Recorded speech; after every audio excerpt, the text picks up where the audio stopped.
लोग हमेशा कहते हैं, नहीं मैं माइक में बोलने का आदी नहीं हूं। ये इस बारे में नहीं है कि लोग आपके बारे में क्या सोचते हैं। जब ऐसा होता है उसके बाद वो ठीक हो जाते हैं। क्या आप देखते हैं, मैं बस वही कहता हूं जो मैं चाहता हूं।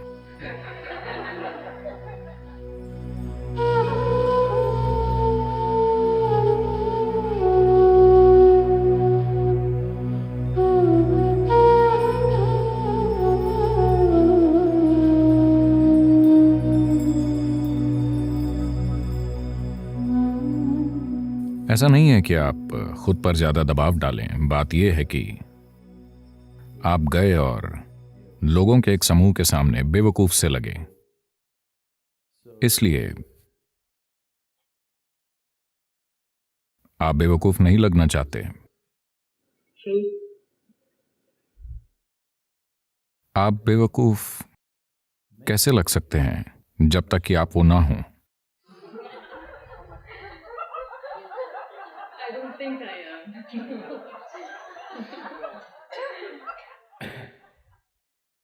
आप खुद को बेवकूफ नहीं बना सकते, ना ही आप खुद को बुद्धिमान बना सकते हैं, है ना? आप जैसे हैं वैसे हैं। अब आप जो हैं उससे होशियार बनने की कोशिश में आप खुद को बेवकूफ साबित कर देते हैं। अगर लोग ना देख रहे हों तो आमतौर पर आप खुद पर इतने कठोर नहीं होते, है ना? यही बात है। अगर आपको कोई ना देख रहा होता और ऐसा होता तो आप खुद पर कठोर नहीं होते, आप काफी माफ करने वाले होते, है ना? हाँ, 10 लोग आपको देख रहे हैं और अब आपकी बेवकूफी का समाचार पूरी दुनिया में फैलने वाला है। यही है जो आपको परेशान करता है। नहीं, आपको अपनी बेवकूफी से चिंतित होना चाहिए, न कि आपकी बेवकूफी के प्रचार से। आपको अपनी बेवकूफी की चिंता करनी चाहिए, तभी आप आध्यात्मिक होंगे। यह इस बारे में नहीं है कि लोग आपके बारे में क्या सोचते हैं। आप जीवन के पहलुओं के साथ पचकाने हैं, यही आपको परेशान करता है। 10 लोगों द्वारा आपको देखा जाना नहीं।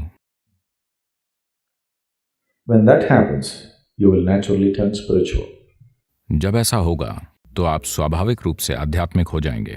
अब आप सिर्फ इस बारे में चिंतित हैं, 10 लोगों के सामने ऐसा हुआ। मेरे ख्याल से यह अच्छा है, एक पर्दाफाश हो रहा है। अब आप लोगों के बीच क्यों बोल रहे हैं?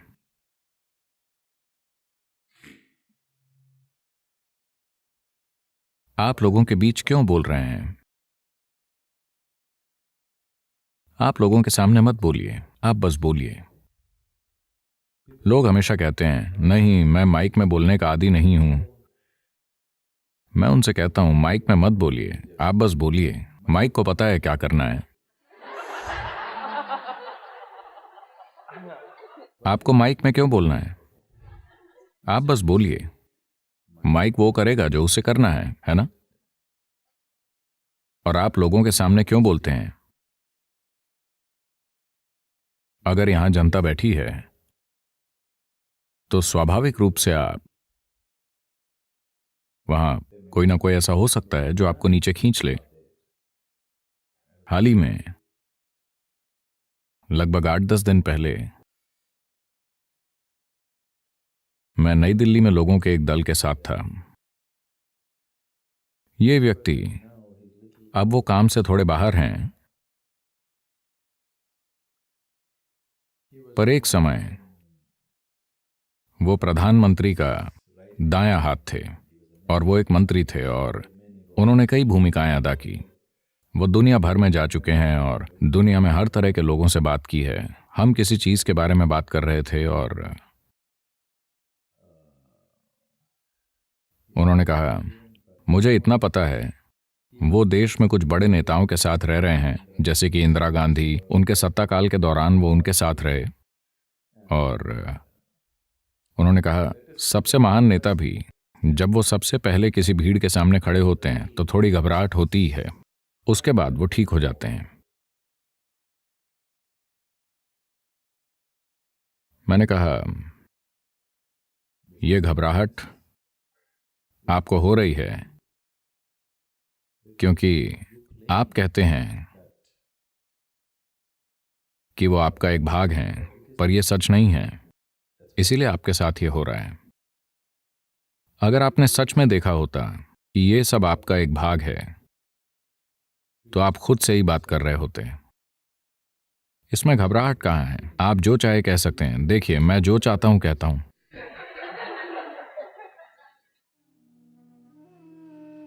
तो आप लोगों के बीच नहीं बोलते। अगर आप सच में सब कुछ को अपने रूप में देखते हैं, You simply express what is true with you, and that's all. तो आप बस वही व्यक्त करेंगे जो आपके साथ सही है। बस आप गड़बड़ी क्यों करेंगे और फिर खुद को परेशान करेंगे? उन्हें आपको परेशान करने का सुख लेने दीजिए। अगर आप बिना सोचे बोल रहे हैं तो उन्हें आपको परेशान करने का सुख मिलेगा। आपको ऐसा क्यों करना है? ये उनका काम है। दूसरे लोगों का काम उनके हाथों में छोड़ दीजिए। आप सब कुछ करने की कोशिश मत कीजिए, है ना? अगर आप निरर्थक ढंग से बात करेंगे तो वो आप पर पत्थर फेंकेंगे। इसे इस तरह होने दीजिए। खुद पर पत्थर मत फेंकिए, ऐसा जरूरी नहीं है।